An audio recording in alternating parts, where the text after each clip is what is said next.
The name Goa itself attracts a lot of people because of the magical spell it has.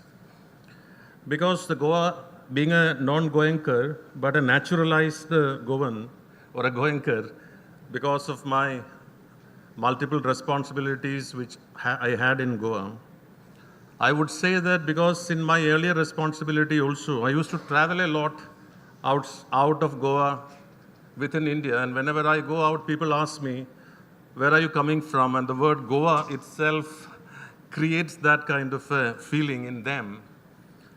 And working in Goa, that is something which is incredible and which they cannot believe. Because people dream of spending a week in Goa, and you find somebody working in Goa is something which they can't believe. And some people give the look that, okay, you're working in Goa. With a disbelief, then why have you come out of Goa to this place also? So that way, the magical spell of Goa remains. And I should also tell you, because in my travel, I happened to go 10 years back on official duty to Zurich. And as many government officers will understand, during the official tour, you will be living like a king in luxury hotels. And after the official tour, you will be backpacking on ex-India leave, and you will be staying in small hostels and elsewhere. And during one of those tours, I met a dishwasher who was working in one of the luxury hotels of Zurich. And when I told him that I'm from India, he was asking me, during the last 3-4 years, I have saved this much euros. Will I be able to spend 1 month in Goa? Somebody in Zurich, So I asked him how much you have saved, and he was telling me so many euros. And immediately, being Indians, we quickly recalculate euros into rupees. And this was coming to a staggering 20 lakh rupees. So I said, you can spend 1 year in Goa, and if you want to buy a house also, you can buy a house also in Goa. So this is a kind of thing Goa has on human minds. And when we say of development, especially the present government and for the last few years, the development has also taken a front seat. And when you say development in Goa, it always has to go with the greenery, with the eco-friendliness. So because the state believes in a sustainable development. So the latest economic survey also shows that the present year, Goa's economy will grow by almost 10%. So that means that, like a phoenix, the state is rising from the ashes of the COVID-19 impact, and they will see a growth of around 10%. Riding on what? Riding on probably the MOPA, the new international airport which has come, probably because of the expectation that the mining activities will also start. So again, the state is going to witness a huge jump in the economy. There is already an ecosystem of the pharma manufacturing. So all the speakers who are here are all experts in fisheries, shipbuilding, tourism. So these are the businesses which will see investments in Goa because it goes very well with the ecosystem in Goa and what the Goenker will expect from the business part. And what is our role? The Mormugao Port Authority is also investing heavily in the infrastructure, and we expect the completion of the 4-lane port connectivity project, then the international and domestic cruise terminal project, which will also be completed by March this year. And we are anticipating installation and commissioning of 2 harbor mobile cranes also in the coming 8 to 10 months to handle the containerized cargo. We have already signed MOUs for a ropeway project, sir, from Vasco to Donapala, where the tourism from the government of Goa also will be with us. We have already signed an MOU with DG Shipping to set up a Seafarers Club. Sir, you mentioned we are having several old buildings, including the palace. So one of the buildings which earlier used to be an officers' club, is being converted into a seafarers club. And we have already yesterday, I think today we'll be signing that MOU and exchanging the MOUs with the DG Shipping. I'm also happy to announce that the Mormugao port has become the first port in India to bring a green credit scheme. So from now on, the eco-friendly vessels coming to the port of Goa will get some discount on the port dues. This is based on the ESI score, sir, Environmental Sensitivity Index score, which is given to the vessels by the International Association of Ports and Harbors. So if the vessels have a score of 30 and above, the port will be giving some discount on the port dues and other charges. So we have named it Green Credit Scheme, the MPA Green Credit Scheme, or the Harit Shrey, in line with the Green Port policy of the Government of India. So the MPA is also taking several steps to play a major role in the developmental story of Goa. So I would, without spending more time and standing between you and the speakers, I would like to welcome Mr. Subhash Phaldesai, a senior minister in the government of Goa, handling social welfare, river navigation, archaeology, and archives. So I welcome you on behalf of the Ministry of Ports, Shipping and Waterways to chair this session, sir. And I would like to also welcome Mr. Prasad Sawant, CEO, Buoyancy Consultants, who will be speaking on the shipbuilding ecosystem. Mr. Shivram Ravindra Kamath, Deputy Director, Institute of Maritime Studies. Mr. Hemant Arondekar, who will be speaking on the nautical tourism opportunities. He's from the Konkan Maritime Cluster. Sri Chandresh Haldankar, who is the Superintendent of Fisheries, Directorate of Fisheries. Mr. Deepak Narvekar, DGM Goa Tourism, who has been interacting with us on multiple occasions, and we need your help further to push these projects, including the Ropeway project. And last but not the least, all the senior officers from the Government of Goa, MPA, and friends who have come all the way from Goa. There are several people who have traveled to attend this summit. All the other delegates, I hope this will be a very interactive session. Please be interactive with the speakers. They have come all the way from Goa to speak on these the expert topics. So thank you very much.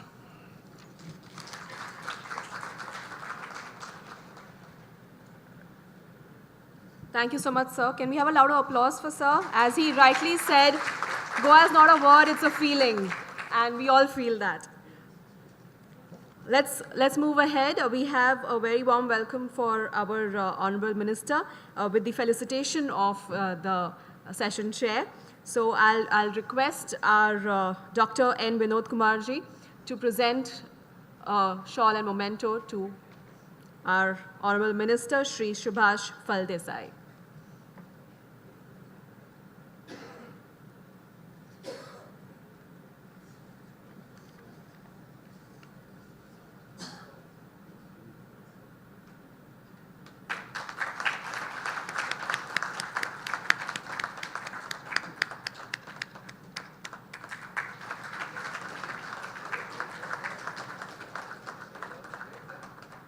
Can we have one group picture?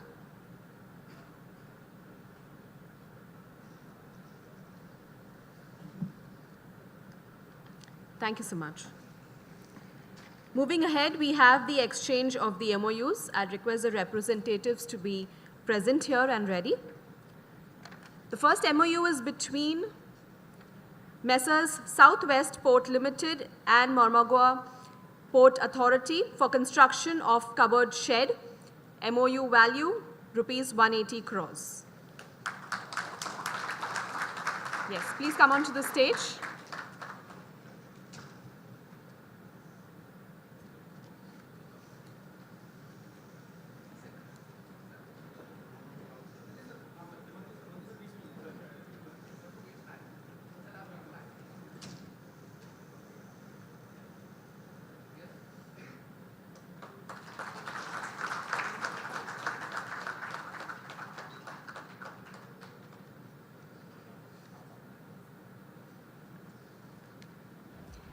The next MOU is between Messrs.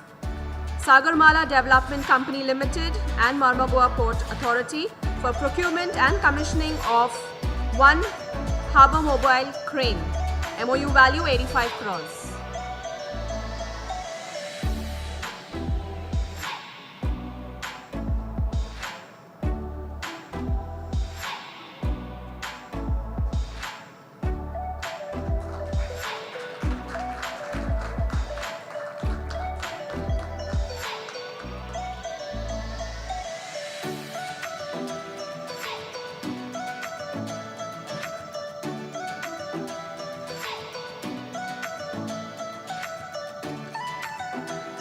Thank you so much.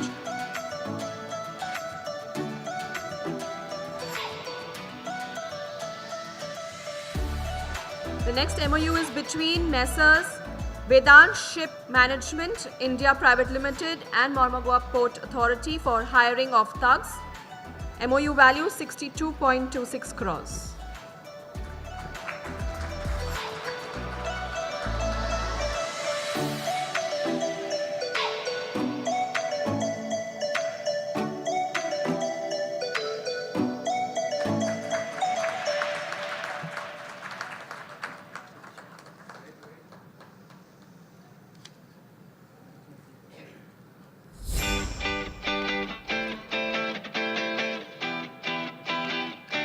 The next MOU is between Messrs. International Seaport Dredging Private Limited and Mormugao Port Authority for annual maintenance for 3 years. MOU value 50 crores.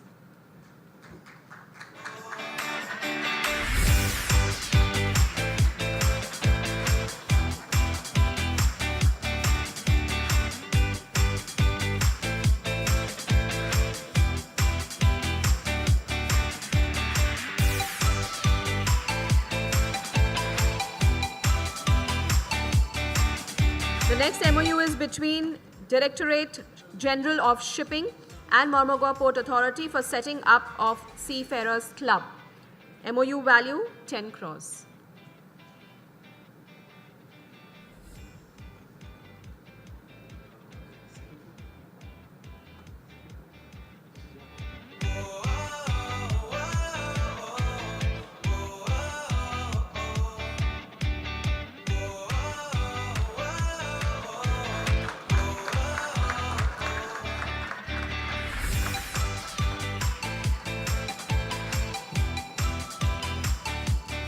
The next MOU is between Sewerage Infrastructure Development Corporation Goa Limited and Mormugao Port Authority for design, supply, laying, installation, testing and commissioning of treated effluent disposable line from 20 MLD STP at Baena to Mormugao Port Authority. MOU value 3.2 crores.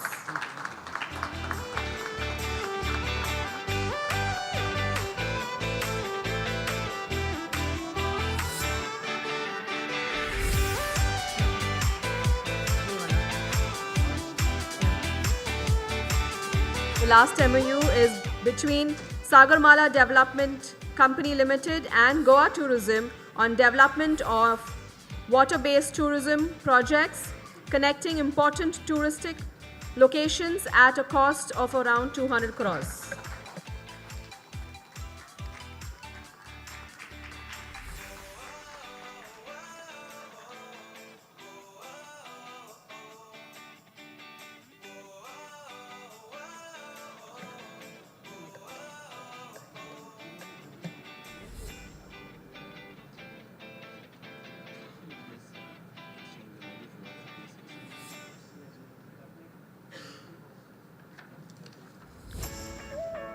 Thank you so much.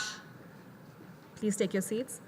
Ladies and gentlemen, just to let you know, the entire value of exchange is approximately 600 crores.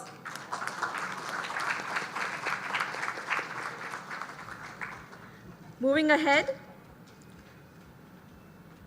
we have a speaker coming onto the podium, and the topic of discussion is shipbuilding ecosystem in Goa and opportunities. And I invite to the podium Mr. Prasad Sawant. Could we welcome him with a round of applause?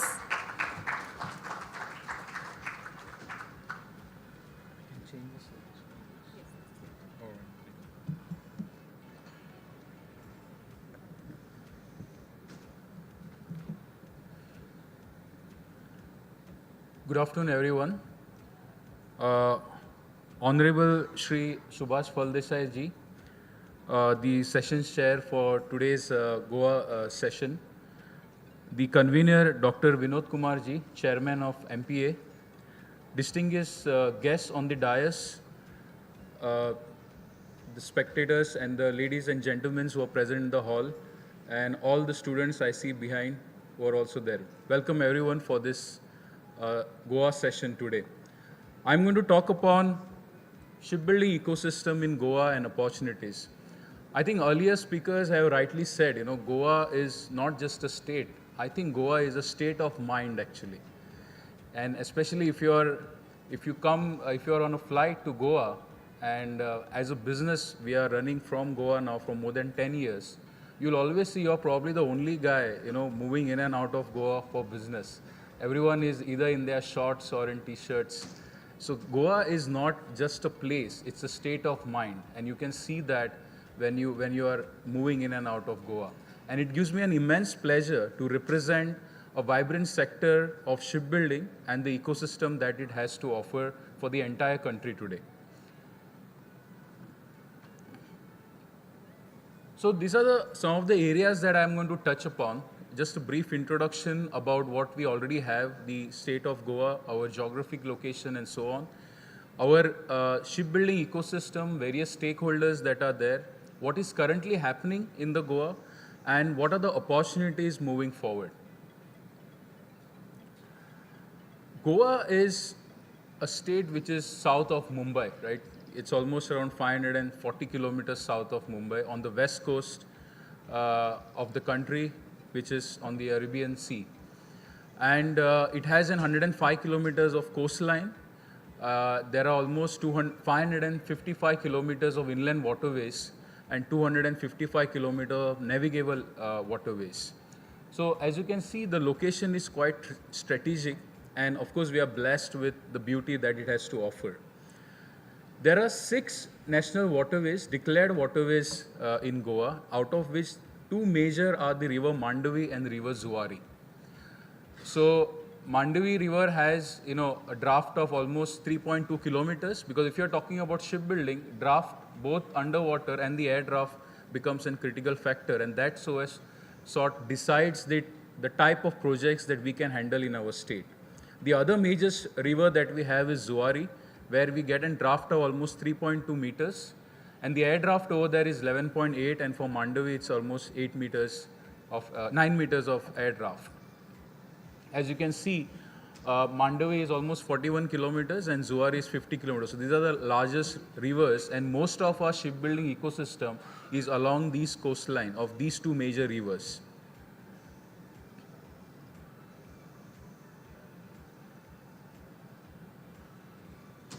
So what is the shipbuilding landscape as of now? There are about 30 plus active shipyards in Goa. And when I say shipyards, there are also boat building yards. And in Goa, you will find right from steel makers, aluminum craft that are built, and also FRP crafts that are built. I don't know how many of you are aware, but even carbon fiber based manufacturing for marine applications happen in Goa, basically. So these 30 companies or shipyards and boat yards are sort of the main leading edge of the shipbuilding ecosystem in Goa. To support this ecosystem, we have more than 56 plus MSME companies who are either the design engineering companies, equipment suppliers, service providers, and so on. Because you need the supporting ecosystem, and that is what Goa has to offer. Apart from that, the India's first maritime cluster, that is Konkan Maritime Cluster, is coming in Goa. It is going to be one of its unique facility, which is going to have a common facilities center for all the stakeholders and all the companies that are present operating out of Goa. It is going to have some advanced CNC cutting machines and CFD lab, testing facilities, and so on. The vessels which are currently built in Goa, they are already being exported to markets in Europe, be it Middle East, in South Asia, and also, of course, for the domestic consumption. So we are among the few states in the country which is already doing exporting and making for the world. Goa's, and one important factor you have to understand is the shipbuilding industry's legacy is more than 6 decades old. And this was predominantly because of the mining industry that we had. And the shipbuilding industry is to cater to the demand based on the mining industry to move the iron ore in the rivers of Goa. And based on that legacy, what you see is the vibrant ecosystem which exists today. And of course, from there on, we are building now all sorts of vessels, be it dredgers, be it catamaran, be it passenger ferries, be it tankers, be it even Coast Guard patrol vessels, defense vessels, and so on. Some of the leading shipyards I have listed out over here. Goa Shipyard is a leading PSU based out of Goa and already operates largely for defense sector. Offshore patrolling vessel, OPVs. They are currently also building missile frigates, pollution control vessels, interceptor boats, and so on. We have Chogule Yards, which is already doing fantastic job exporting vessels for the European market. Many of you might not be aware, but in Europe, especially in the Western Europe, there's almost 70% aging fleet which is there. And this is a big opportunity for India to look into. And Chogule Shipyards is actually leading it from the forefront. And these are vessels especially which are going to operate or which are operating on the coast of the European market, especially in the Western Europe, general cargo carrying ships, multipurpose cargo carriers, and so on. We also have Dempo Shipyards, which have also built projects like crane barges, and so on and so forth. There's Mandavi Dry Docks, known for harbor crafts, tugs, inland coastal vessels, and so on. We have Vijay Marine, which is also doing vessels, passenger crafts, also exported vessels for countries like Maldives and so on.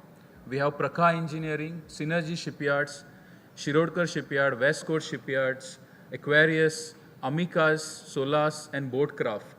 The last three especially that you see, the last four, let's say, they are known for their FRP boats actually. Yeah, so not only steel as I mentioned, even FRP boats. If you look at the equipment suppliers, some of the prominent names are listed here. Companies like Laurencio Marine, which are dealers and represent brands like Volvo Penta. Then we have Arshia Marine, which is into dredging equipment. We have Gosalia Rubbers, which is into fenders, marine fenders, and so on. We have Zuari Engineering Services, which is into watertight doors, hatch covers, combings, and so on. We have Kineco, which deals into composites. Marine Electricals, as the name suggests, a predominantly listed company, actually has a very big facility in Goa, and nowadays also working on projects like hybrid vessels, projects which are getting built in the country. And these are not necessarily in Goa, but even outside the state of Goa, in other states like Maharashtra, Kerala, and so on. IMFL, Misson Valves. Misson Valves is a good example, especially if we have some international friends.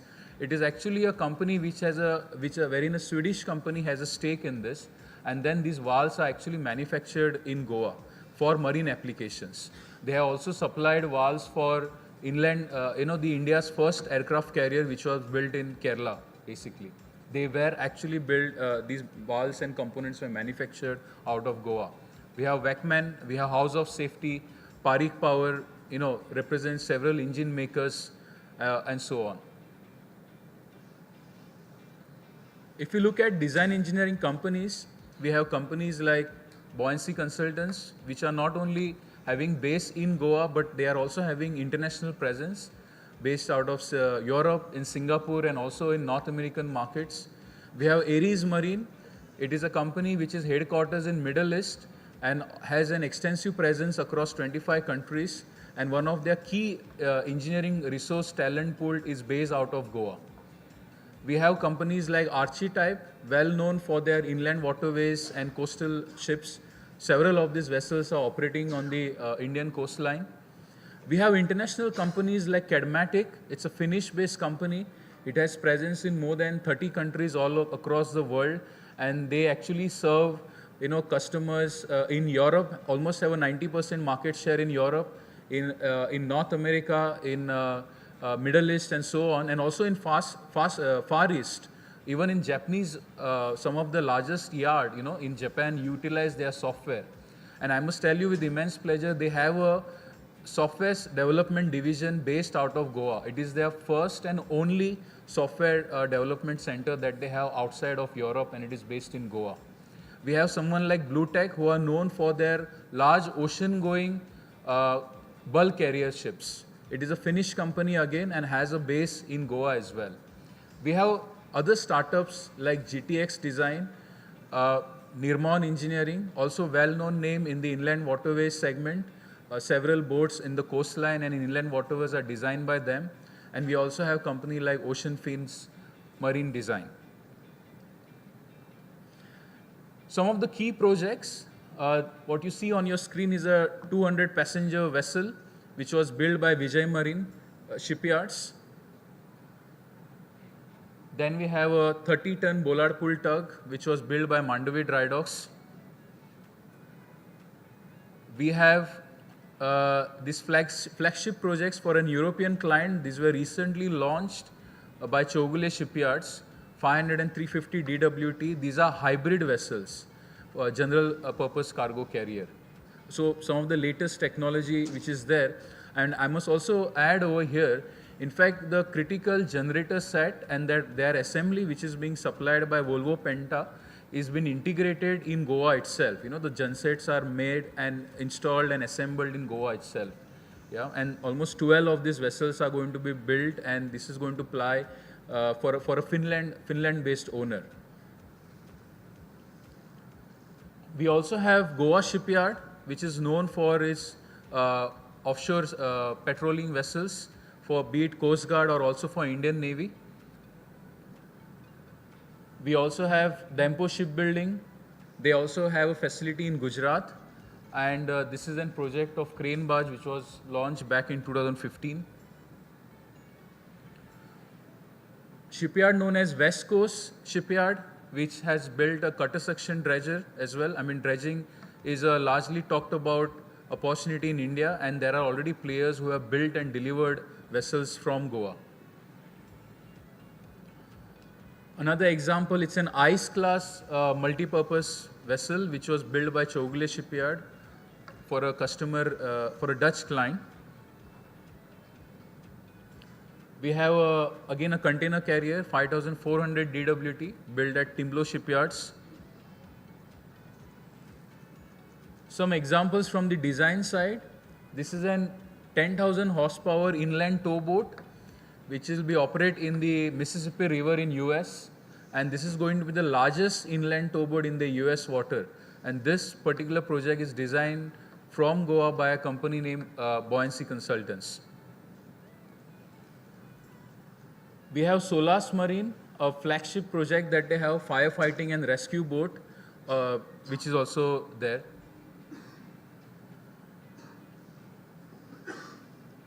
As I mentioned, the example from Meeson valves, the valves that they supplied on the aircraft carrier. So what are the opportunities in Goa?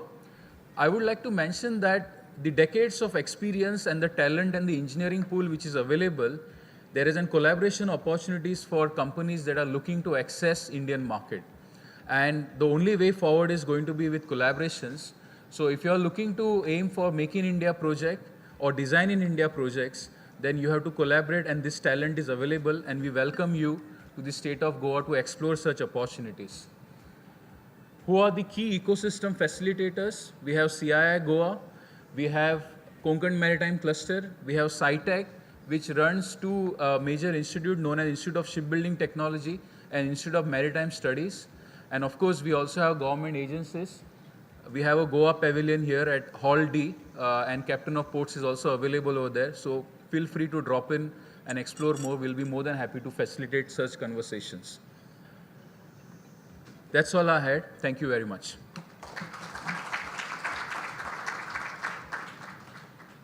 Thank you, Mr. Samant. Moving ahead, we have the next topic of discussion, seafaring, the first choice of Goan youth down the ages. And I'll request Mr. Shivram Kamath to come to the podium for the presentation.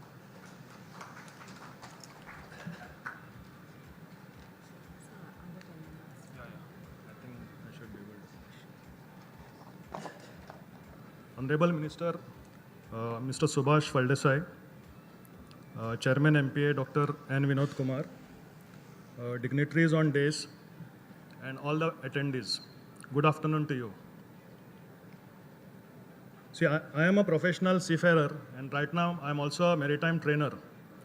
So I'll be speaking about seafaring and maritime training scenario in the state of Goa.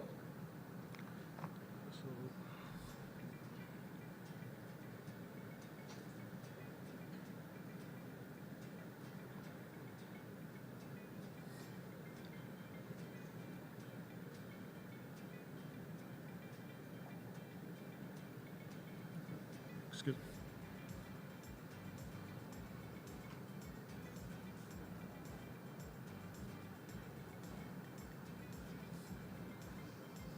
It's not loaded, I think. No, it's not. PowerPoint load.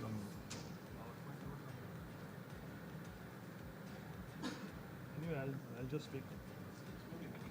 Yeah. So I think there's some problem with the PowerPoint. Anyway, I'll just present it. No, I think it's okay. No problem. I got the address. So let me start by speaking about Indian seafarers in global maritime scenario. So according to International Chamber of Shipping, right now there are 18.9 million seafarers who are currently operating more than 74,000 vessels in global merchant fleet. And India is among the top 5 seafaring nations of the world. India's contribution to global demand for seafarers is about 10%, based on different sources, which is further expected to increase in coming years. So apart from seafarers who are sailing right now, many seafarers have moved into senior positions all over the world, where they are now providing shore support to the ships. Now, why is this demand for Indian seafarers in global market? It is basically because of their sound basic educational background, their ability to communicate in English, they are hardworking, intelligent, and ambitious. Their adaptability to multicultural, multinational work environment, their lower age profile, and high standards of maritime training in India. Moving on, the historical perspective about Goan seafarers. Now, seafaring has been one of the most sought after profession by Goan youth over past many decades. So the earlier generation of Goans preferred to join as saloon crew on cruise vessels or stewards on merchant vessels. However, in rare cases, they were joining as oilers and seamen, in very rare cases. So these seafarers always aspired to see their next generation as officers on merchant vessels.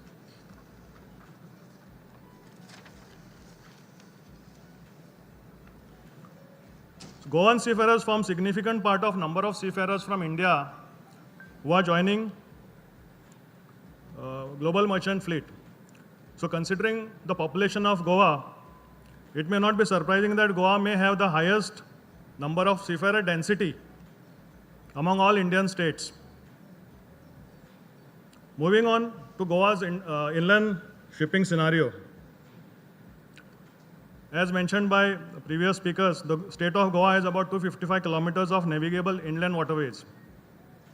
Self-propelled barges have been using the inland waterways for transporting iron ore from loading points located in the interiors of Port of Mormugao to the Port of Mormugao and Panje Anchorage for loading onto ships.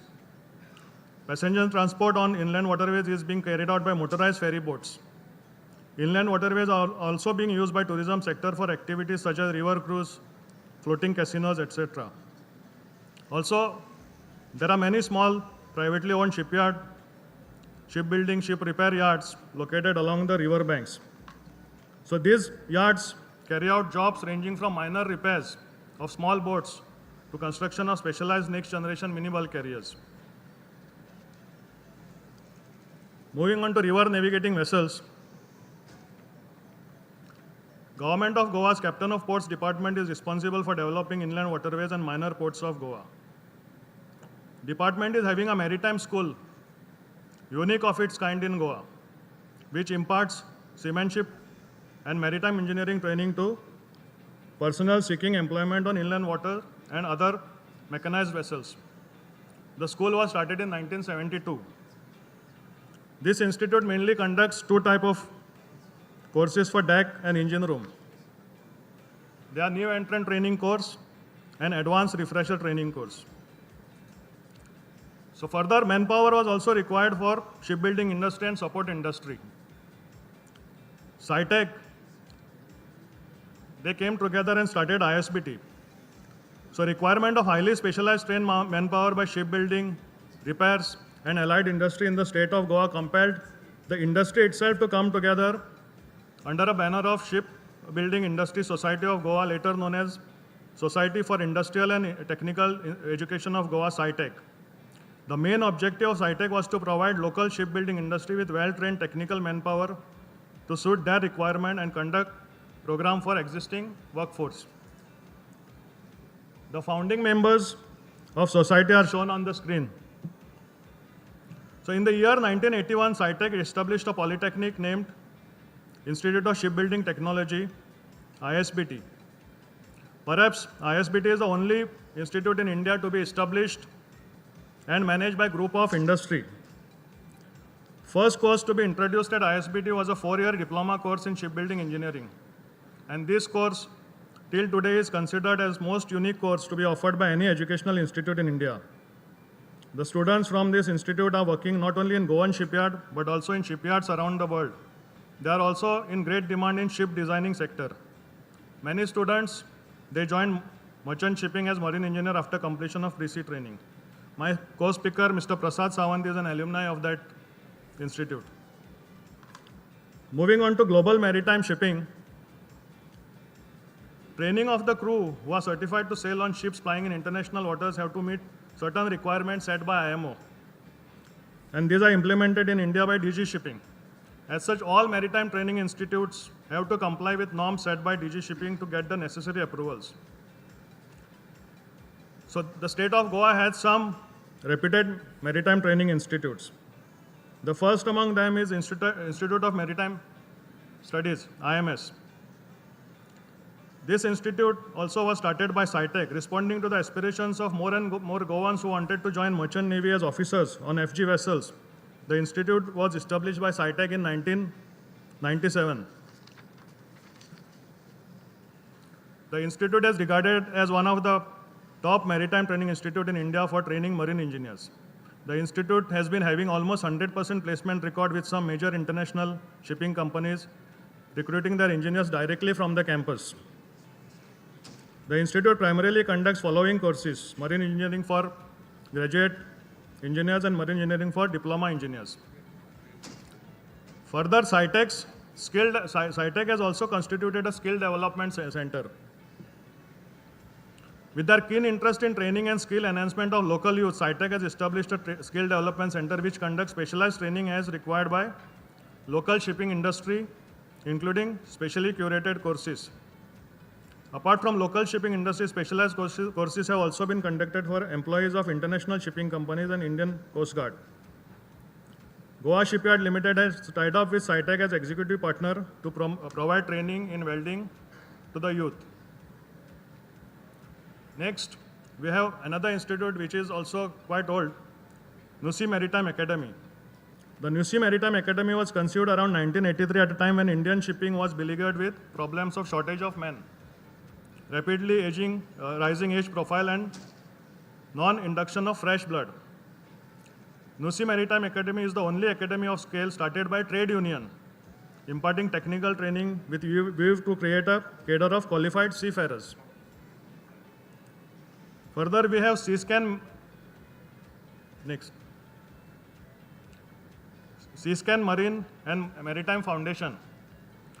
The institute was established in year 2000 to conduct short-term basic STCW courses.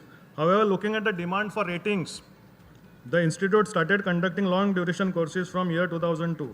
Both these institutes, Nusi Maritime Academy and Seascan, they are conducting GP rating and CCMC courses of 6 months duration as well as STCW courses. There's a Kamakshi College of Culinary Art, which is managed by Kamakshi Group, which conducts specialized multiple entry culinary training program for cruise line industry. So these are major college institutes and colleges which are training Goans to go on ship. Now, future prospects of maritime training in Goa. Captain of Port Department's Maritime School is undergoing redevelopment and is being converted into world-class Goa Institute of Maritime Excellence. So apart from existing courses, the institute will be conducting shipping-related management courses, safety courses for inland shipping crew, and courses for crew sailing on yachts, high-speed crafts. Institute of Maritime Studies is exploring the option to commence ETO courses and enhance their GME intake. SciTech Skill Development Center is in the process of developing new value-added courses and specially curated courses for local shipping businesses. Kamakshi Maritime Academy, a part of Kamakshi Group, is in the process of getting approval for basic STCW and security courses. Institute of Marine Engineers India, Goa branch, is in the process of getting approval for a new institute which will commence their courses shortly in Goa. Now, coming to my closing comments, the shipping industry related institutes from Goa were primarily set up for the benefit of Goans who wanted to join shipping industry as first timers. However, because of the excellent quality of training being imparted in these institutes, they started attracting aspirants from all over India. So Goa right now has a wide pool of experience, personnel in every rank, trade related to shipping industry, and many of them are willing to take up new responsibilities as trainer.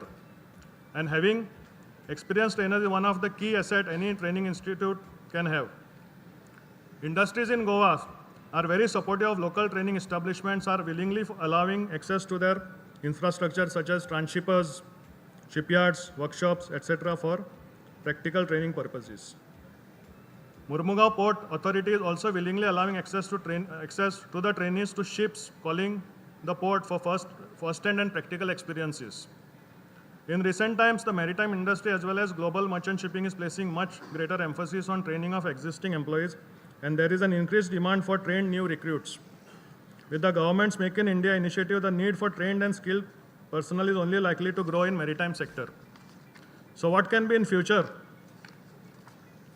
Goa has potential to fulfill the training demands of maritime sector. The existing training facilities can grow and new facilities can come up. So this will generate employment opportunities and also add to state's GDP. Industry which is outside Goa should also recognize this potential and look to Goa for fulfilling their training requirements. So in future, Goa has the ability to become a maritime training hub. Thank you.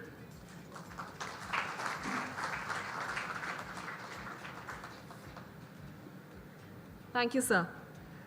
Moving ahead, we have the next topic, nautical tourism opportunities in the state. And that is going to be presented by architect Hemant Arandekar. Could you please welcome him to the podium?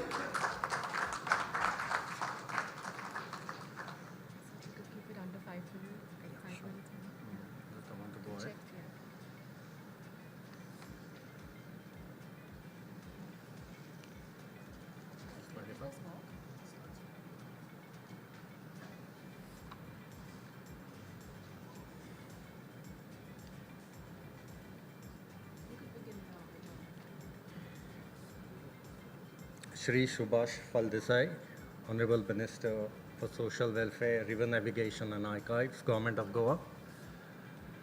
Mormuga Port Authority Chairman Dr. Vinod Kumar, my esteemed panel members and stakeholders from marine and tourism sector.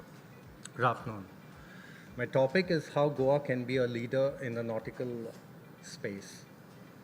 Tourism is the backbone of Goan economy. We're contributing around 18% to the state GDP.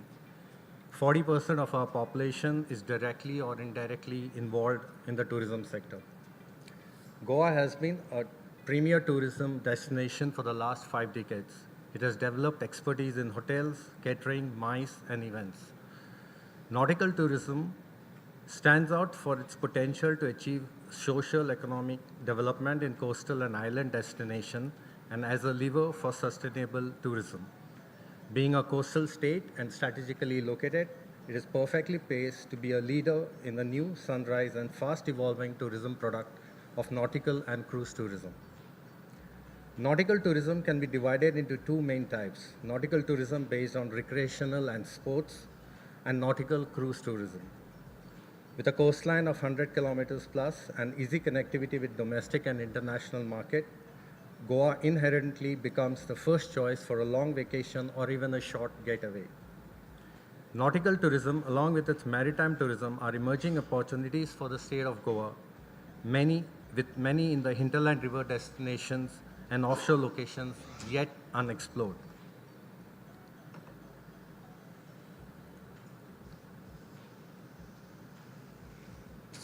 So what's nautical tourism? It's a tourism product that combines sailing, boating, water sports, vacation, and holiday activities. It's traveling from port to port in a cruise ship. It began in Europe, has grown substantially in South America and the US. It's a big part of the tourism industry, even in Southeast Asia too. To get into figures, as per the European Commission report on coastal tourism, nautical tourism today is the largest maritime activity in EU, with employing 3.2 million people with revenues of 180 billion euros. That's the scale that we are looking at. Can India develop this product into its incredible India basket? We have a 7,500 kilometer coastline. Now, if you look at the west coast, where I think there is a huge opportunity, nautical tourism, the areas that can actually grow: Mumbai, the Konkan Belt, Goa, Cochin, Lakshadweep. Having said that, I feel Goa is perfectly placed to be the leader and be the nautical tourism capital of India. We are a premier tourist destination, have a highly developed tourist sector which can cater to high-end tourists. We have a 100-kilometer coastline and 6 rivers paving the way for inland waterways and developing hinterland tourism. Water sport, which is part of nautical tourism, is a popular activity which tourists experience in Goa today. Island trips, jet skis, kayaking, parasailing, yachting, all of this is happening in Goa today right now. And this nautical ecosystem needs support to scale up efficiently. NPA has been promoting cruise tourism and have been able to attract a fair amount of cruise ships. Having been a premier tourist destination, infrastructure development in terms of roads, rail, air has steadily improved over time. Widening of roads, new bridges, double tracking of railway lines, a new greenfield airport, these will help in seamless connectivity in the state which the tourists require. So how do we develop Goa into a premier nautical tourism capital of India? The 5 pillars on which Goa can stake a claim are natural resources, hospitality sector, the shipbuilding sector, human resources and skills, and infrastructure. Let's look at the natural advantages that Goa has. We have a 100-kilometer coastline. If we use the forts as strategic tourist hubs and develop the marine infrastructure around that, we can create a nautical circuit along the coast from Tirakol Fort in the north to Kabdorama Fort in the south, with Shapora, Reshmagarh Fort, Sikeri, Aguada, Murugmugao, and Betul as intermediate hubs. This would be ideal as a cruising circuit as well as transport system along the coast. Goa is blessed with 6 rivers. That's around 250 kilometers of navigable waters. These were used in the olden days for mobility. We seem to have lost an efficient mode of transportation to roads. If we revive the waterways by creating the necessary infrastructure, it would help in taking tourism to the hinterland of Goa. We have a number of jetties and ferry ramps that were used in the mining sector, and we could revamp some of them to the tourism model and rescale the mining-dependent workforce to service sector, thereby providing gainful employment opportunities. The opportunity of nautical water sports like kayaking, dinghy, sailing, and boating, along with river cruising, which already is happening, can further be developed by creating necessary infrastructure in the rivers of Goa. The second pillar is the hospitality sector. Nautical tourism demands excellent hospitality sector, which Goa is a leader in. We have an excellent infrastructure in terms of hotels ranging from 7-star to guest houses to homestays. Skilled human resources with expertise in hospitality sector capable of handle high-end tourists who travel in yachts and cruise ships. The third pillar being the shipbuilding sector. Goa is a leader in shipbuilding too. Goa is a very vibrant and efficient shipbuilding sector with repairs and maintenance expertise. We have around 30 plus shipyards active and 7 plus dedicated to tourism, building tourism sector, yachts and boats. The Goa government has formed the first maritime cluster, Konkan Maritime Cluster, to boost the shipbuilding activity in the state. Nautical tourism sector will benefit immensely as yachts that come on call will require maintenance, repairs and supplies. Skills. For technical skills, Goa has the Institute of Shipbuilding, Institute of Marine Studies, and the National Institute of Water Sports, training students in the marine sector, providing skills so that the students are capable of being absorbed in the nautical sector. The fifth pillar is the infrastructure. We have around 65 jetties, private and department owned, and around 25 ramps, some of this which can be remodeled for the tourism sector. In addition, there are 9 under progress under Sagarmala. MPA has been promoting cruise tourism. The new dedicated cruise berth terminal will add to the cruising sector. The only point I would like to make here is if you could convince a major cruise liner to make Goa as a home port. That would be a big game changer. Nautical operations and infrastructure do create certain carbon footprint. And the state would like to see that the operations are to world-class standards and comply with strict environmental norms. International organizations like FEE running the Blue Flag program, which promotes sustainable development in freshwater and marine areas, help local authorities and facility operators to achieve high standards of water quality, environment management, and environment education. We could use them to vet our infrastructure, marine infrastructure projects. In conclusion, I would like to say Goa has a great natural resource beauty if you look at the 5 pillars on which nautical tourism can be developed. We have a great natural resource beauty with its coastline and river navigability, a very vibrant hospitality and shipbuilding sector, along with local skills and human resources available. With great connectivity infrastructure in terms of roads, Goa is blessed with 2 airports, 2 railway networks, and 2 ports. And a dedicated push of creating a little bit more marine infrastructure would definitely take Goa to be the yachting and cruising capital of India. Thank you.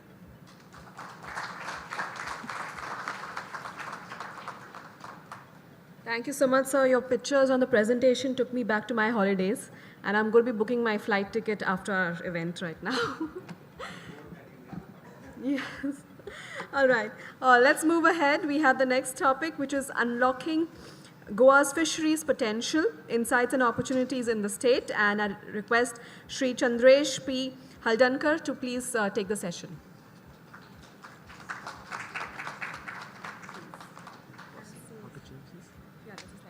This one?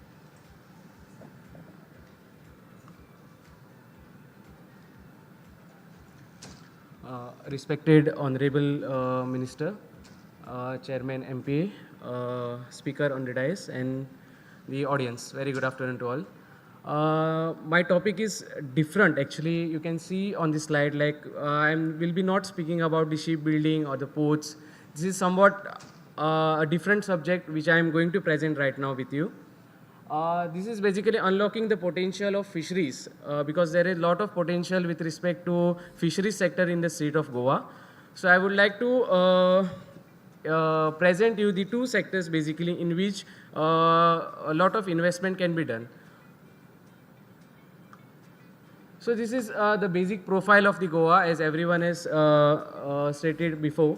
Like it's the smallest state among all maritime states, 9 states what we are having. The coastline is around 104 kilometers, and we have a continental shelf area covers 10,000 square meters. And river, this all only thing is like we have a rich biodiversity and resources which can be utilized or for the investment. So coming to the status of fisheries sector in Goa, it is a prime occupation or many vital source of livelihood for the coastal communities. And the families are involved in two types of fishing, that is mechanized and the traditional fishing. Beside that, it plays a crucial role in contributing the state economy. There is a lot of opportunity as we are talking about the skill development and all. There is opportunities in employment such as boat building, net mending, then crews on the fishing vessels, and also allied activities with respect to fisheries. So coming to the main part, like basically a fisheries is have a two component, that is a capture fisheries and a culture fisheries. So if I am giving a slight comparison between the capture fisheries and the culture fisheries. If you go for the capture fisheries, it is a nature like whatever is available in the nature that we are harvesting, that is the capture fisheries. Whereas in the culture fisheries, we are confining a animal or a species in a confined environmental conditions, so that it is grown and the outcomes and all are predictable. Like here the process, sources, all is there. Like source is basically the wild population or whatever the fish stocks are available, only that much we can harvest. Whereas with respect to the culture fisheries, it is predictable, like how much we have put the input and how much is the outcome, that can be calculated. Now coming to the first part of the, if we are going for the opportunities, now the first part is the upgradation of fish landing centers and the jetties under the fisheries sector. So this is the resources what we are having presently in Goa. There are around 3,000 plus fishing vessels which are operating in that 104 coastline. We have different type of categories, like we have motorized canoes, non-motorized canoes, then we have mechanized fishing vessel, which is further subdivided based on the type of operations they are operating, and the fishing nets. If you go on the other side, that is a annual fish production that is landed on the various jetties. So we are between that 1 lakh to 1.5 lakh metric tons is our average landing every year, which is stagnant. Now, why the development of infrastructure is needed? So in the previous slide, as I am shown, we have lot of resources, like a lot of fishing fleets which are operating in Goa, and we need lot of facilities to give them on the fisheries jetties and harbors. So the vision behind the modernization is like to modernize the existing landing center with cutting edge technologies like AI technologies, then landing facilities, then we can also have ice plants, cold rooms. Lot kind of post harvest technologies can be integrated with the fish landing centers to make it more potential. Then turn landing center into dynamic head. Whatever development we are doing, we have to see that it is sustainable and environment friendly also.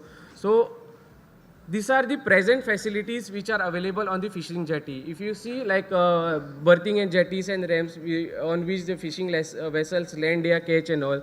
Then we have net mending shed, ice plant, diesel outlets, auction shed, administrative building. These facilities are already available on the jetties. Beside that, if we go in the marketing sector, we have fish markets, then fish processing units, cold storages. Basically, all these factors are required for the fisheries sector. Now, these are the opportunities where the investment can be done, or investors can come in this fisheries sector. Like main thing is modernization of the unloading berths, like whatever jetties which are available, what modernization, further modernization can be done for the easy movement of the fishing vessel and unloading of fish catch. Similarly, with equipment with respect to renewable energy systems, then we have transportation facilities for transportation of the catch after it is landing on the jetty. Then we have opportunity under boat and net mending facilities. Refueling facilities is basically a refueling of vessels and all. Then cold storage facilities to extend the shelf life of these fish and the fish catch. Then real-time monitoring system. It can be with respect to the catch monitoring system or a vessel monitoring system. AI technology can be introduced in this sector. So these are the opportunity areas with respect to the capture fisheries in the state of Goa. Now we are shifting towards the culture fisheries. That is another component of the fisheries.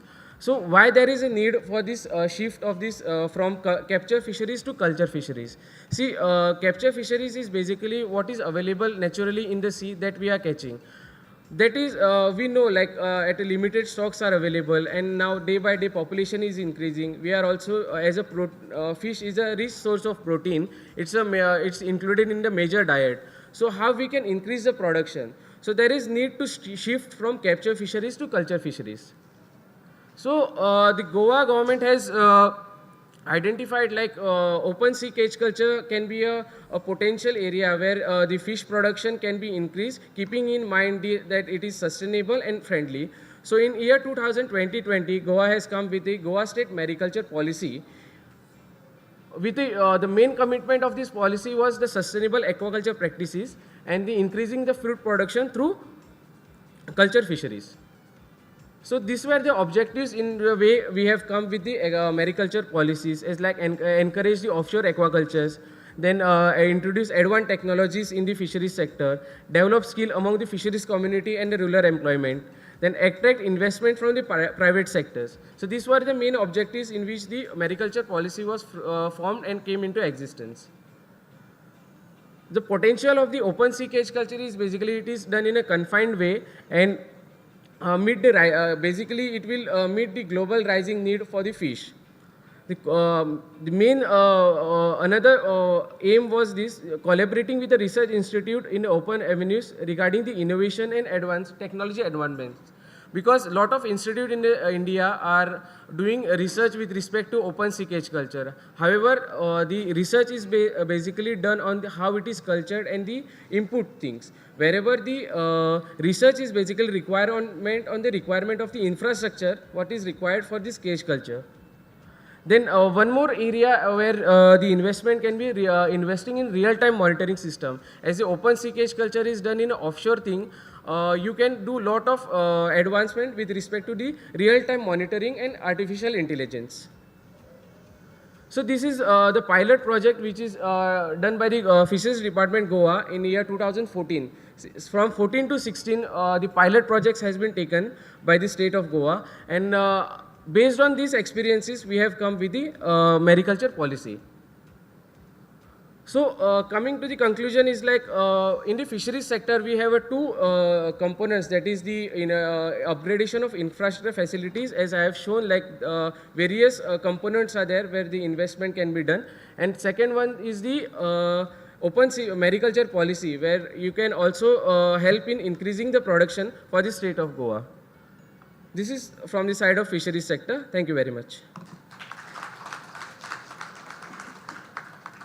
Thank you so much. Moving ahead, we have our next speaker to throw more light on the opportunities in the Goa tourism sector. So I invite Shri Deepak Narwekar ji for his presentation.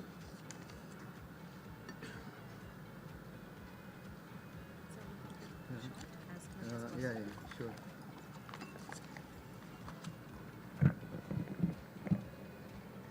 Good afternoon, everybody. Honorable Minister Subhash Phaldesai sir, Chairman of MPT, Dr. Vinod Kumar, all the dignitaries, speaker and invitees. Friends, my presentation is long, but I'll cut it short as per the stipulated time. The government of Goa has notified the formation of Goa Tourism Board by notification dated 19/11/2021. Goa Tourism Board is an apex body for planning, policy making, strategizing, and overseeing the implementation of various tourism programs and initiatives in the state of Goa. Goa Tourism Board is headed by Chairman Dr. Pramod Sawant, Honorable Chief Minister of Goa, and the Vice Chairman of the board is Sri Rohan Khaute, Honorable Tourism Minister of Goa. The executive member is Dr. Ganesh Gavkar, Chairman of Goa Tourism Development Corporation. The member is Secretary Tourism, Director Tourism, then Managing Director GTDC, and there are experts from tourism stakeholder field. The total strength of the Goa Tourism Board is 19 members. We have empowered committees for Goa Tourism Board. There are 4 committees. First committee is for regularization, legislation, licensing and standards. The second empowered committee is land and infrastructure. Then third is new tourism services. And fourth is marketing and public relations. Under this dynamic leadership of Honorable Chief Minister, Goa tourism is marching ahead and making a lot of innovation in the field of tourism sector in Goa.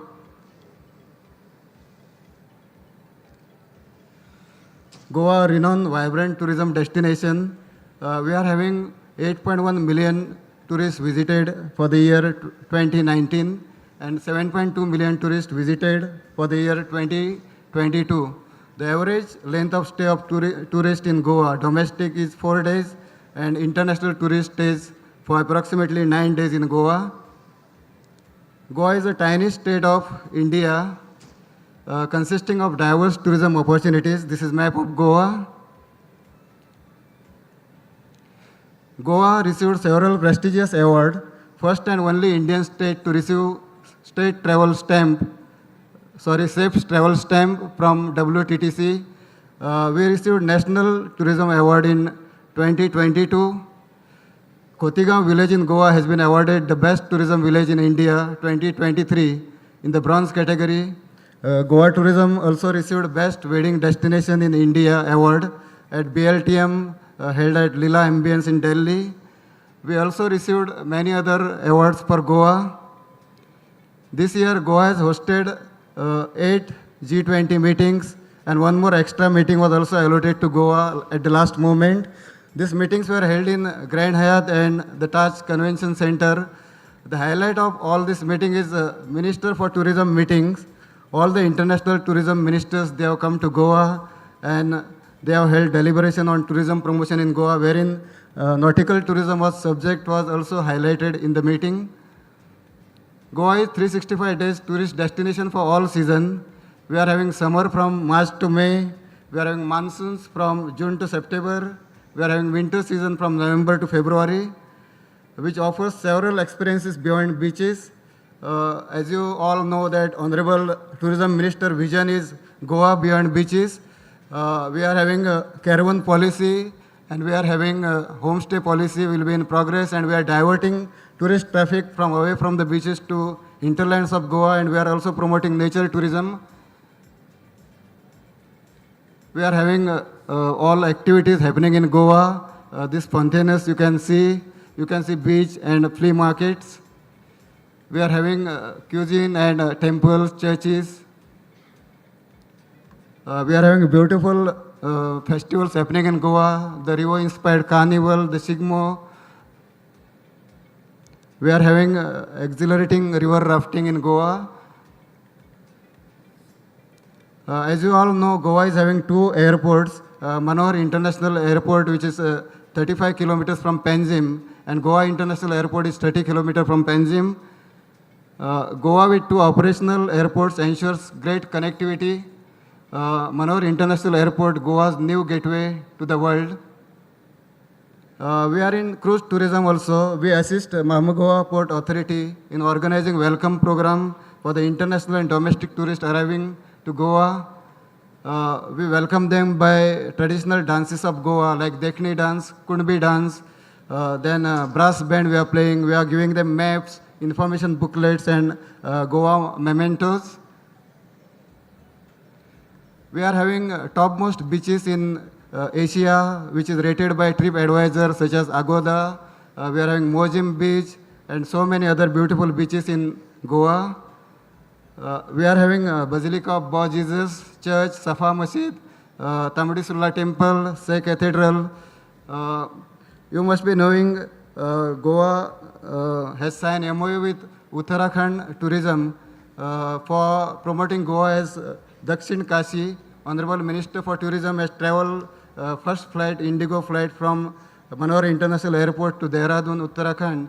And from the Chief Minister of Uttarakhand and Goa Tourism Minister has signed MOU to promote Goa as a Dakshin Kashi. Also, there is one organization by name Temple Connect. We have also signed MOU with Temple Connect and we are promoting Goa as Dakshin Kashi. We are having turtle nesting site at Galjibag and Morjim where turtles have been protected by Forest Department, also Tourism Department oversee these turtles. Dudhsagar is recently opened by Dr. Ganesh Gavkar, Chairman of Goa Tourism Development Corporation. It is open to tourists. We are also in AV tourism. All of you must be knowing that Dr. Salim Ali Bird Sanctuary is existing in Goa, and all migratory birds come to the Salim Ali Sanctuary, and AV tourism is promoted for high-end tourism in Goa. We are having a lot of new tourism services. We are having heli rides. We are having Konkan Explorers. We started Rajbahn tour. There is paramotoring happening in Goa. All India Institute of Ayurveda is also there in Dhargal, Pernem, and we are promoting wellness tourism through this institute. Soon we are signing a memorandum of understanding with this institute for promotion of wellness tourism in Goa. These are some of the pictures of carnivals, Sigmo, Ghodemodni, rock carving. Friends, you will be knowing in Spain, there is one famous festival called as Tomatino Festival. In the similar lines, Goa is also having mud festival happening at Devaki Krishna Temple, Marcel. Goa Tourism has promoted this temple this year by organizing Chikal Kalo at government level, and we have generated huge PR for this festival. We are having Goan cuisine and spices from Goa, which are available in spice plantations, nightlife and casinos. Goa is hosting 37 national games 2023. These national games will be inaugurated by Honorable Prime Minister of India, Narendra Modi ji, on 26th of October at Pathorda Stadium. You all are invited to witness national games in Goa. Goa is a permanent venue for International Film Festival of India. IFFI is held every year in Goa. This year many new films will be screened at IFFI. Goa is also a venue for film shooting. You must be knowing Hollywood movie The Bourne Supremacy is shot in Goa. Beside that, Bollywood movies like Singham, Finding Fanny, and many other movies have been shot in Goa. We are organizing International Purple Fest in Goa 2024. Our Minister Sri Subhash Phaldesa is the chairman for this festival. Give him a big round of applause. Last year, Honorable Prime Minister of India has appreciated this festival in Man Ki Baat. It is for physical disabled children. We are organizing this festival in Goa. There will be an exposition of St. Francis Xavier at Old Goa in 2024. At C Cathedral Church, the sacred relics of patron saint of Goa will be exposed to the public. We are having adventure tourism activities such as hot air balloons, scuba diving. We are having e-bikes at Diwar Island, Old Goa and South Goa. We are having bungee jumping in Mayam Lake. We are also looking after the safety of tourists. CCTV cameras have been installed in most of the beaches in Goa. We are having friendly tourist police all over beaches. We are having ambulances, and 1364 is a tourist helpline in Goa. If you call 1364, you can get all the information about Goa tourism. We are also for the beach safety. Everywhere beach is monitored by equipments, by beach lifeguards, and all other security measures have been taken on the beaches. These are some of the packages for the visiting tourists, for international and domestic tourists, 7 nights and 8 days in Goa, 5 nights, 6 days packages. We are promoting spiritual tourism, coastal tourism, ecotourism, hinterland tourism, adventure tourism, heritage tourism. In short, we are promoting Goa as overall destination, 365 days destination for the visiting tourist, international and domestic tourists. Experience hassle-free local conveyance using cab booking apps. We are having Goa Miles app and Goa Taxi app, where you can book your taxi while arriving at Goa airport. It is very cheap taxi for the Goa. Thank you very much, ladies and gentlemen. I request to play 1 minute Goa video. Thank you very much.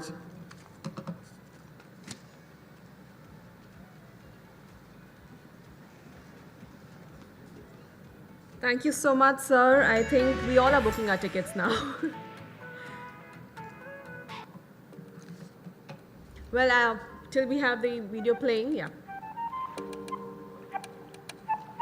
साडबा है कोई असा कितली रुपड़ी ती हाजी खिनखिना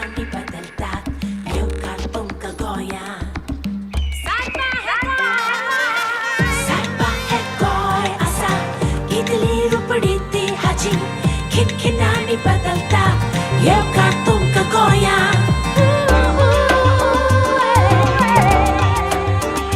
Yevka Goya. Dariyachi sundar lahara, hasari hi mukhamara. Dista thoi khashan pan, haso itihas asa. Yevka Goya. Saiba hai goy asa. Yevka Goya. Yevka Goya. Goa, see more, be more. Wonderful. I think Goa is the perfect blend of work and pleasure. That's for all of us. And so also mention about the delicacies of Goa. My personal favorite is the mushroom saguti. I'm a vegetarian, but I would enjoy that. And yes, we are moving towards lunch, but seeing all this beautiful, presentations by Goa, I think ye dil mange more, right? So we have our special address, and that is what we all have been also waiting for. The special address by our Honorable Minister, Shri Subhash Phaldesai. So please welcome him to the podium with a huge round of applause to throw more light about Goa.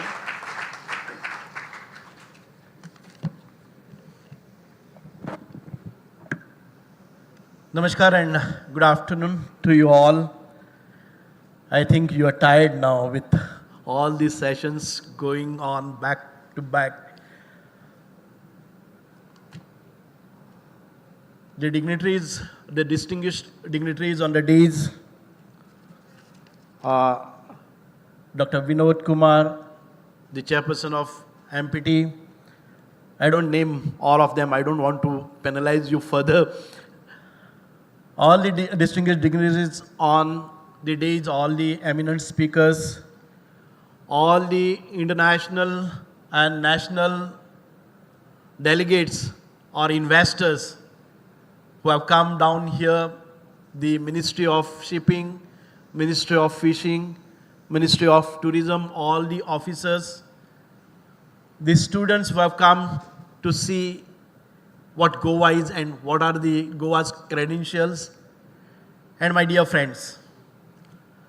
Looking at this, the Global Maritime India Summit 2023, it's a great success, and I would congratulate and compliment the organizers for having such a big platform for Goa, I would say, and for India, wherein over 40 to 50 investors who have come down, landed in India, outside, or international investors who have come down here to see what India is and what are the credentials. And we got the opportunity to present Goa in a different way, in the tourism sector, in the shipping sector, and of course in all other shipping sector. So I'll not elaborate more on Goa because everybody has spoken. Dr. Vinod Kumarji has literally brought this scenario or the scenic beauty of Goa in front of us, and everybody talked about all our credentials.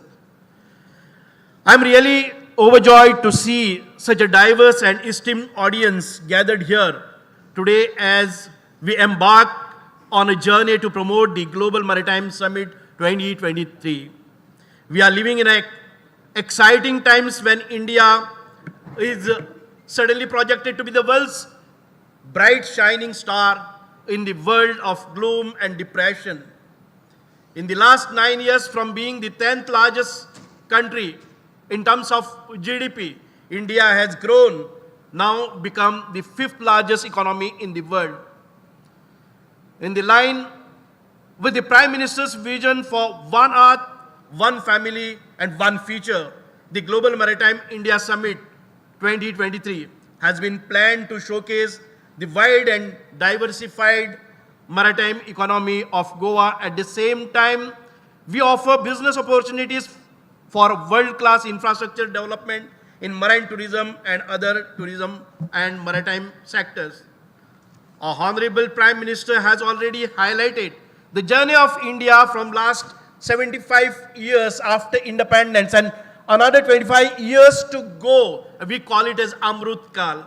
And this 25 years wherein the country will be heading with the concept like सबका साथ, सबका विकास, सबका विश्वास और सबका प्रयास. That everybody will come together for the development with the confidence in between in each other, and we will strive hard to achieve the goals spread over the country.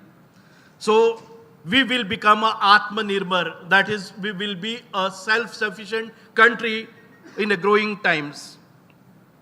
Friends, we got this opportunity to showcase our intelligence, our dynamism, our professionalism, our capabilities, our commitment and innovative excellence of our Indian people, rather I would say the Goan talent.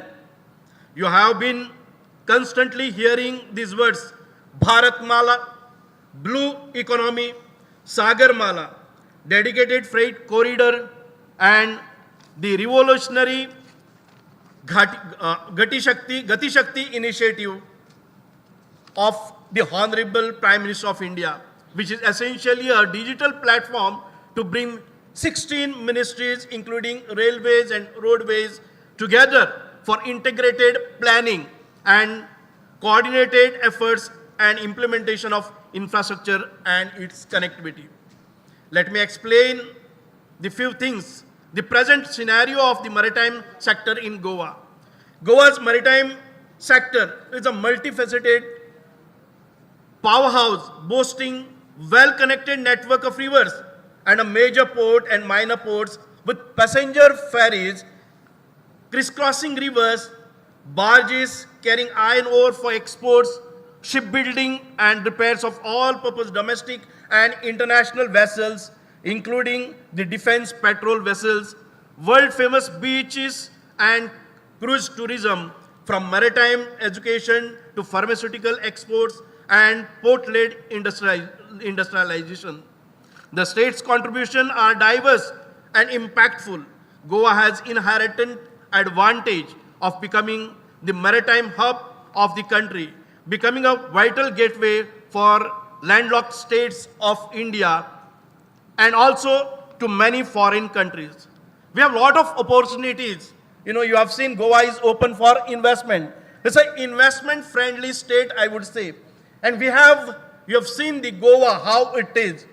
We have an investment promotion board with us, which facilitates a single window concept, no hassles, investment-friendly policies, and the hospitality of Goans.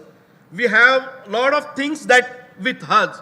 We will take this opportunity to highlight the vast investment opportunities that lie ahead in maritime sector in the state of Goa. We see the development of one of the island of Goa on the lines of Sentosa in Singapore. We have different islands, beautiful islands so far not explored. The investors can come down and explore this possibility of identifying any beautiful island to the extent of the way Singapore has done it on Sentosa. Set up a network of green hydrogen production facilities across the state. This very new idea, new concept which is emerging in the world, so we can explore that possibility also. We can also see the set up marine hydrogen centers as strategic marine hub, which is a necessity in today's time when the global warming concept is emerging. Sheltered breakwater for multipurpose passenger terminal, loading cranes and transshippers operating near or around the Panjim city. The cruises terminal to be built inside the breakwater, like the places we have Agwad, a beautiful fort, and surrounding the coastal line, we can have such a kind of terminal. Outer anchorage mooring buoys for loading large vessels.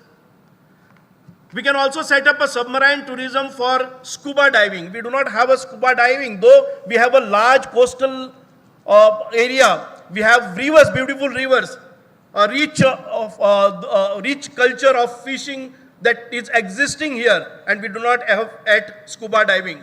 And also ocean exploration around the islands that we could see probably. The coastal shipping and the coastal passenger vessels and the terminals we can set up. The interstate coastal marine cargo terminals can be set up to facilitate all this cargo transportation. Local passengers, high-speed ferries in all navigable rivers and coast up to 5 nautical miles. Right now we have around 33 routes which are for the local transportation of passengers and vehicles. But beyond that, if we introduce this kind of system, with the local passengers, we can cater to the tourism also. The circuits are being built. I think a MOU is signed here, wherein we will have different hop-up kind of ferries.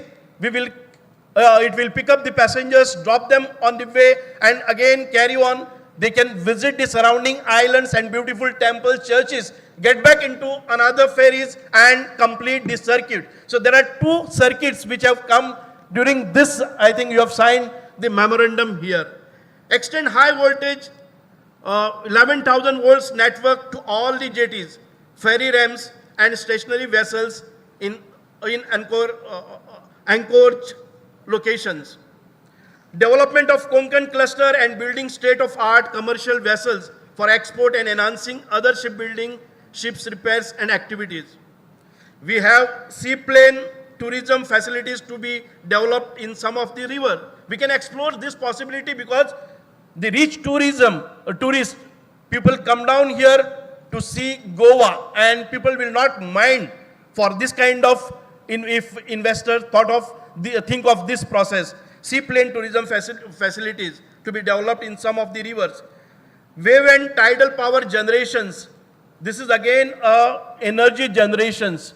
We need such a kind of energy wherein we give up the coal and go for such a power generation with the wave and tidal. High-end marine tourism infrastructure. International yacht tourism. If you look at, we have so many yachts. You know, we have a different number of boats. We have 555 kilometers inland waterways. Out of that, 225 kilometers is navigable. We have 16 jetties for berthing and tourism activities. We have 105 kilometers of coastline, 92 private and boat jetties. We have 31 government jetties. We have 21 private jetties for cruise boating. We have 50 cargo handling jetties. We have 40 jetties for passenger ferry boats. We have such a beautiful infrastructure right here. Beyond that, we can develop more because so far we have not explored upon all the possibilities here. So it's because of that, the investors have a wide scope here for development. We have right now the number of vessels currently operating in the rivers of Goa are 2,500 canoes. We do not know, we don't even see anybody, any of these canoes on the shore. But there are 2,500 canoes. There are 600 kayaks. There are 500 jet skis. There are 90 barges, 500 water sports, and 600 plus passenger cruises. Even then, we don't see when we move around Goa. There is lot of scope. There is lot of scope for investment. It's because of that, I appeal to all those people. The slogan is connect, collaborate, and create. This is the slogan of this summit. And let us take, all of us have come together and we got connected. We have made a collaboration. I congratulate and compliment the chairman of MPT. He's excited. He has signed around over 3,500 crores of investment in this summit. And I think Goa in future, in another 5-10 years, under such leadership, will grow still larger.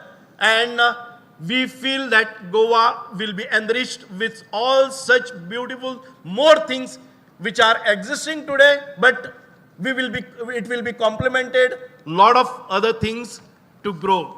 Friends, Goa is a beautiful place and we need to invest here. The people are investment friendly. The policies are investment friendly. The Honorable Chief Minister of Goa is very friendly and very open for such investment. And I assure you on behalf of the government of Goa, if any of your investment, it will never go or it will never fail. We will take care of all of you whoever is entering in Goa with such an investment. We will make Goa more vibrant. And with these few words, once again, I congratulate and compliment the organizers of this summit. And I'm very grateful for giving a Goa a space, a special session here to present Goa and Goa's credential in front of all the investors. I congratulate and compliment all the investors who have come here, who have signed the memorandum with the shipyard, with the MPT and all other organizations who have come here. It gives me immense pleasure, and it's of course a great honor for me for representing the government of Goa in front of you. And with these assurances, once again, it's a great event, a successful event which has happened here under the leadership of Honorable Prime Minister. All the investors have come here. We got connected. We are collaborating, and we will create a new Goa, new India with this summit. I take your leave. Thank you very much. God bless you. Jai Hind.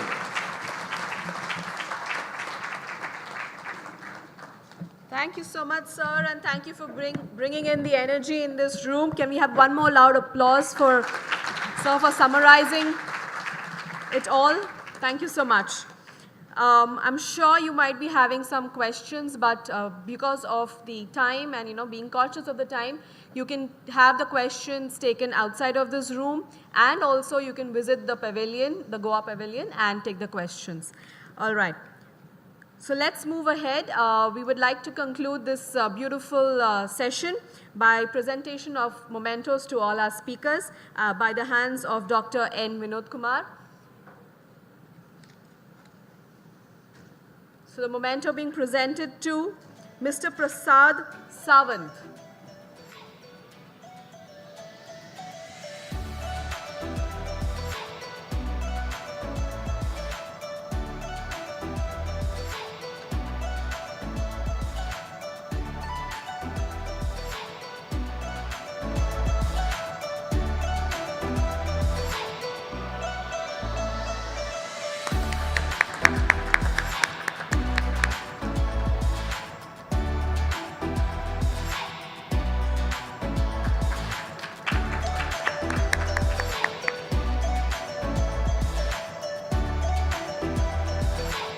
Mr. Shivram Kamath.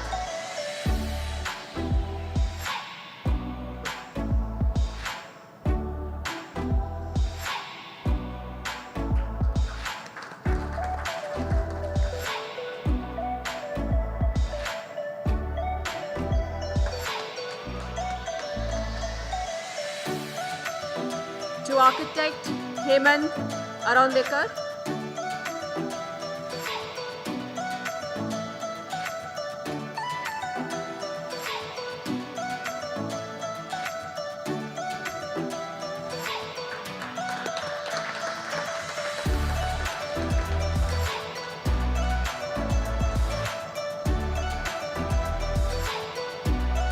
To Shri Chandresh P. Halandekar.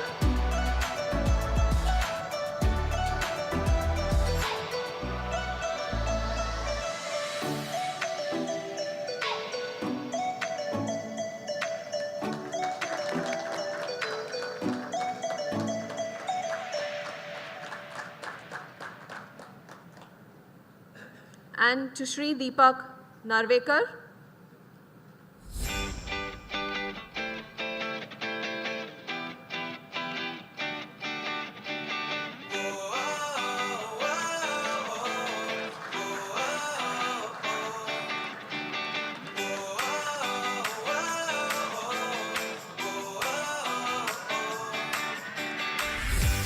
And to Mr. Abhay Bharve.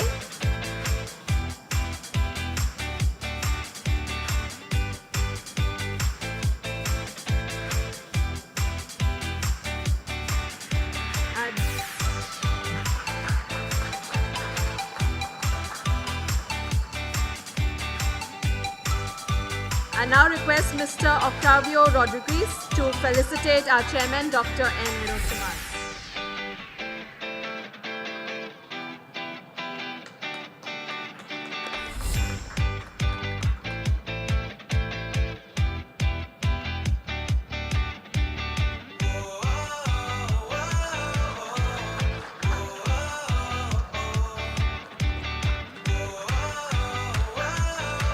We can have one group picture.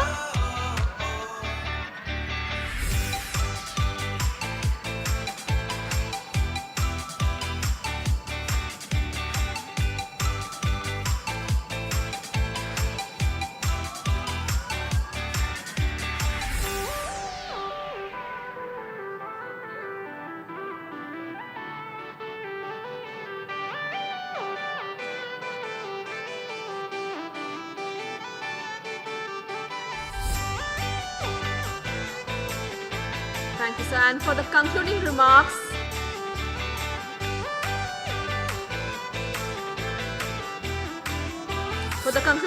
and vote of thanks, I invite to the podium Mr. Abhay Bharve.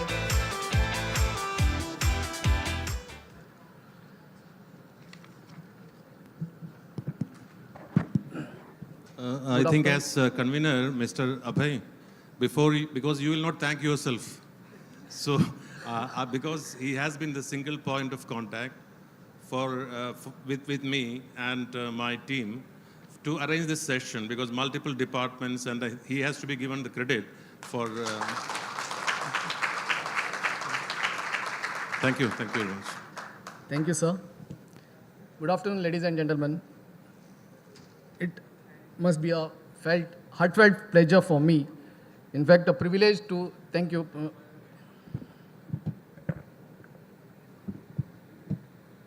Opportunity to propose a vote of thanks on behalf of Government of Goa, Captain of Ports Department.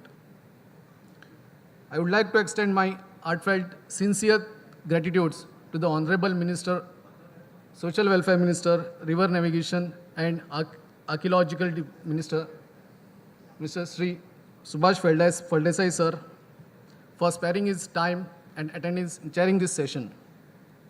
I extend my sincere gratitude to the esteemed speakers, Sri Prasad Sawant sir, Sri Shivaram Kamath sir, Sri Hemant Arondekar sir, Sri Chandresh Haldankar sir, Sri Deepak Narvekar sir, for providing and exposing the opportunities for investment in Goa. I extend my heartfelt gratitude to the organizers and to all the esteemed guest delegates present over here, to digital and print media, also providing this platform for and taking the Goa to the new heights. Thank you all.